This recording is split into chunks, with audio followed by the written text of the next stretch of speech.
Okay everyone, we're going to be talking about some backgrounds today.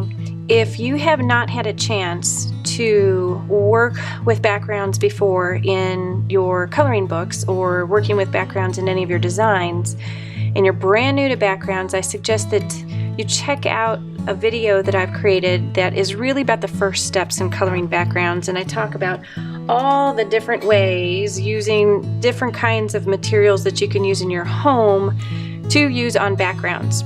So if you get a chance, go watch that video. I'll put a link in the description below for the video. Otherwise, let's get started on some backgrounds more in real time. I decided that I'd pick a page directly out of my Ancient Alchemy Coloring Book here. I had marked a page that I thought would have some divisions where we can naturally create some divisions in different sections of coloring, just so that we can have some dividers and you guys can follow along as I use different techniques.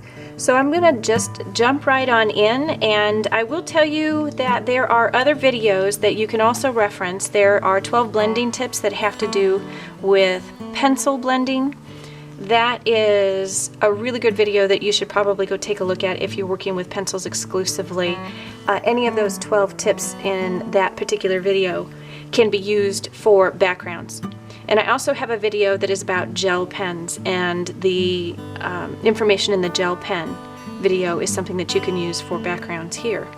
So I'm just going to jump right in and get started. Let's begin, and I'm going to show you a way that you can use just pencils. If you're brand new to background, you may not be sure on how far or how wide to go with your background, and let's just create maybe a sort of a glowing area, an area where you're not necessarily going too far out, but maybe creating a space. I'm just going to put some little pencil marks here so that I have something to build on, and then I'm going to move into another color.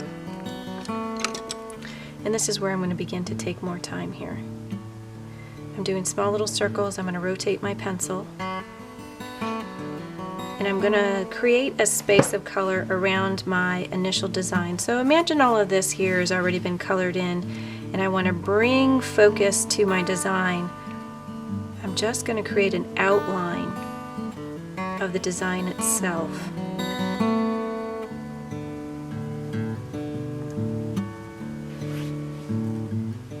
There may be some places in this video here where we move it along, because pencil really is something that you want to take your time with. You want to be kind of present with every layer that you're putting down. If you go too quickly or if you press too hard, you're going to end up creating some damage to the tooth of the paper, which is that surface texture on your paper. And we don't want to do that, because the more that the tooth of the paper stays intact, the more layering of your colors that you can do. So when I reach places where I need to take a little bit more time, just know that if the video speeds up, I want you to still maintain a certain sense of connectivity and not to be rushing your pencil movements.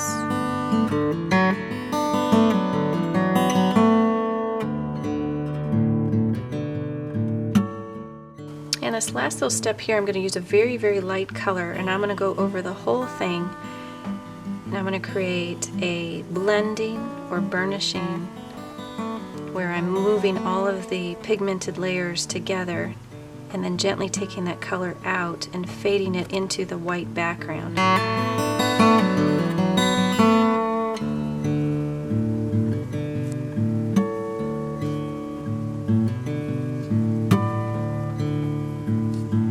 Okay, so here's an example of just using pencil to create an outline and just letting it gently fade off into the background area. This is using pencil only. Now what if you used pencil only, but we created more of an area where it begins to move out into the actual background, and that background color becomes more important? So we'll do the same thing where we're going to begin to create layers against this outlined area here, only we're going to begin to use the space here, and I'll show you different ways where we can soften the pencil as we move.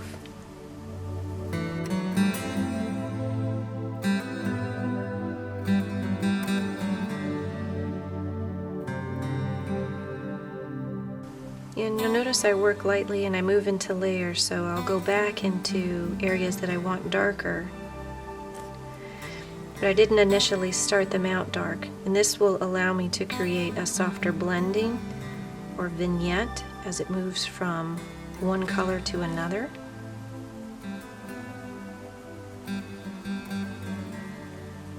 Working with pencil is a process that takes time, it takes patience.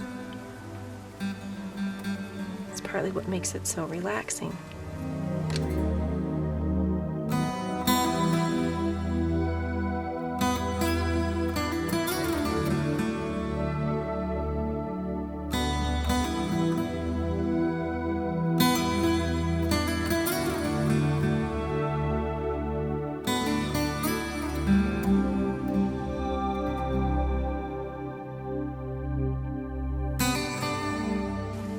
So here we have some base layers of some colors of just the colored pencil, and I want to show you a couple of different ways that you can begin to move the background color.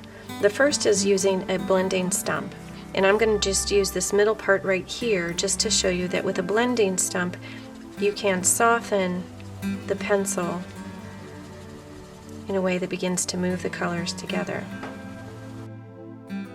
Now you'll notice that there's a little bit of pigment that's been picked up here onto the blending stump, but it doesn't look like there's been tremendous amounts of change here.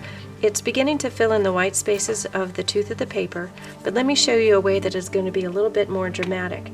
The first is going to be using a blending marker. This one is from Prismacolor, and I'm going to be using the small tip of this. There's a larger tip on this particular one. There's one that's a chisel size, but I'm going to be using the small tip.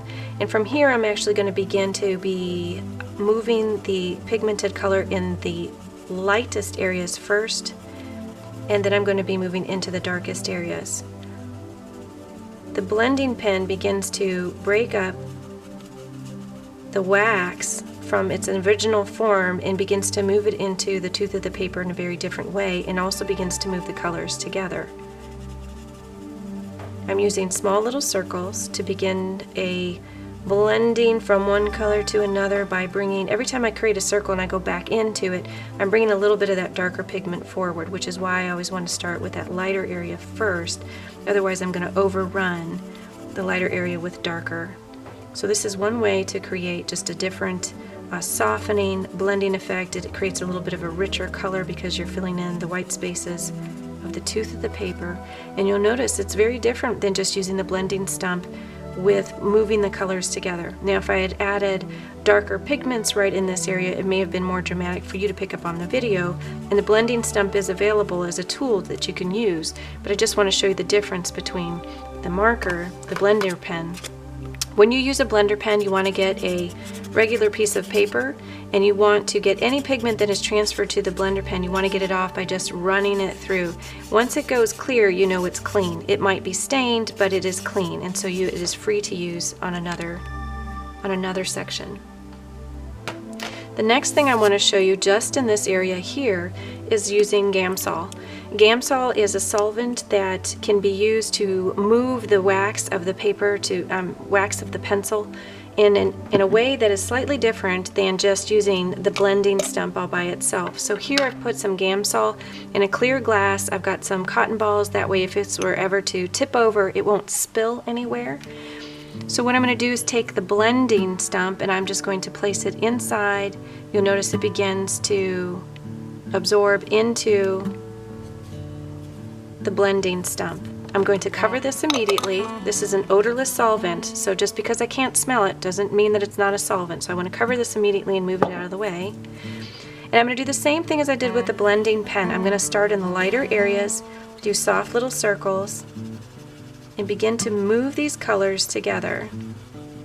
The lighter my touch, the lighter it will be in contact with the pigment of the paper and also with the wax that's being left here. And I can do small little circles and I'll begin to pull out the darker colors into the lighter areas. The nice thing about using gamsol is that it takes very little pigment on the paper for gamsol to be moving it around. So I can use very little on the outskirts here and begin to pull it outward quite easily. Small circles will work best so that you're not creating lines. I'll show you over here off to the side. This is because it begins to pick up the pigment onto the blending stump. So you want to do soft circles and lighten your touch if you're going to be moving outward. Okay, so those are four different ways that you can use pencils just for getting started for backgrounds if pencils are all that you have to play with. Okay, I want to show you one last little tip with pencils. So I'm going to put a layer of pencil down here, and I want to show you the difference on how you can use pencil and gamsol. With very little pencil, let's just put a little bit of the pigment down here right on the edge. Okay, now you'll notice I didn't do any layering that I've done over on these other pencil examples here. I just did a little bit of a single layer of color, and I just want to show you a way to do a super fast background outline, very similar to what I did here, by just using the blending stump and some gamsol. Now I'm going to use, this blending stump has a tiny little bit of pigment, but I'm not going to worry about that. It's not enough to make a difference on what we're going to be doing.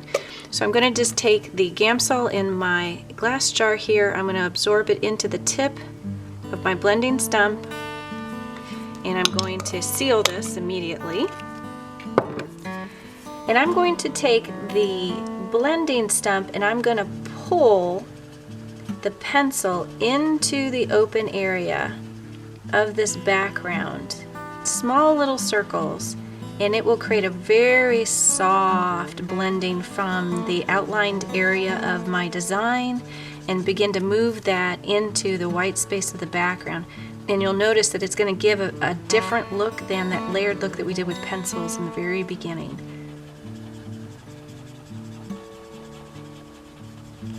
Every time I do a circle, I'm going back into the pigment of the pencil and moving that into the white area of my paper.